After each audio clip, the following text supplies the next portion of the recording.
Keng gula matora ka panjenengan. Seeka tokar nikah rata-rata. Saya ulang, rata-rata ini urusan dunia. Beni urusan tahajud.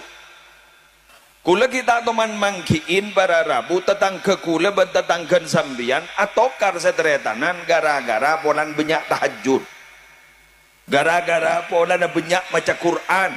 Bah ngoca, engkau cermet ke ruang, engkau tak nyapa ke ruang. Apa? Hatam na banyak geluh. Benyakan ben kau tak ada. Keng mun cermet gara-gara warisan, cermet gara-gara sangkolan, beda ada. Kalangkong. Survei membuktikan. Berarti sambian ngaku mun sebenarnya. Kadang-kadang saya ada wat keng pelakuna. Keng gula matore kiki sambian ki. Muntunya nembian kala, insyaallah raja kentena.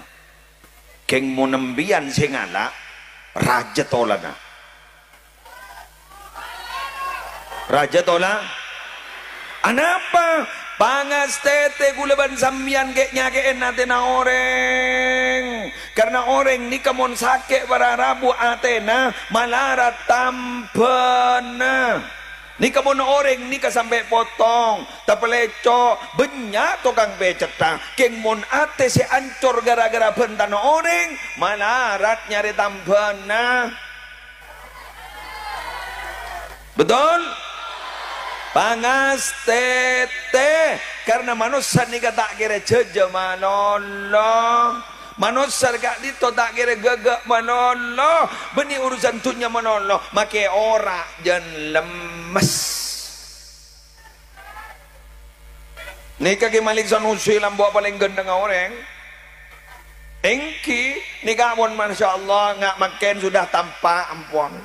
Mulai lebek lemes. Gula sama nika juga lebek lemes.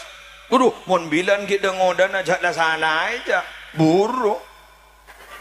Beni alaman buru, nika banser nika. Cak kita ojon tak idi ngakin. Maling deki kau mikil kun. Makan nika banser dua kita tersehat. Ambian tersehat kapi. Mun jan lemes betul. Penyakit bahagian nyapa. Si asal nika pun gue ingat nika. Mun lambak apu lapu ngak nika. Iki ojon ngak nika. Sare ojon.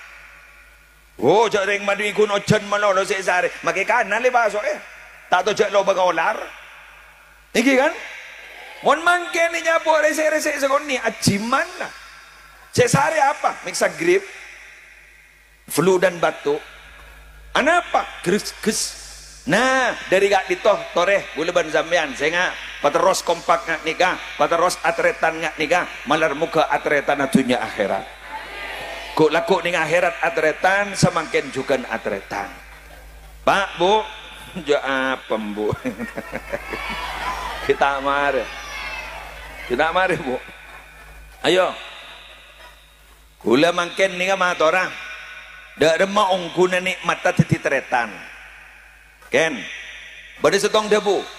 Istaksiru minal ikhwan fa inna likulli mu'minin syafa'atan yaumal qiyamah. Pabanyaknya reta-retan pompong ki badan ning itunya anapa karena pensapen orang sandi iman ning akhirat kento bisa nolongin ambian berpan-palang guk laku ning akhirat muslim berpan-palang guk laku ning akhirat nika ternyata beda teretan sekenal ka abak guk laku saya selamat nolongi je mon manter bae nga betul kong langkong seijamin pasti enggak pasera nabiyuna wa sayyiduna Muhammad sallallahu alaihi wasallam nika jaipon bekal adan tek buleban sambian guk laku gak dito para Rabu bekal elerek tonton pamasuk aka swarga ya teraki sareng Gusti Kanjeng Nabi amin ya rabbal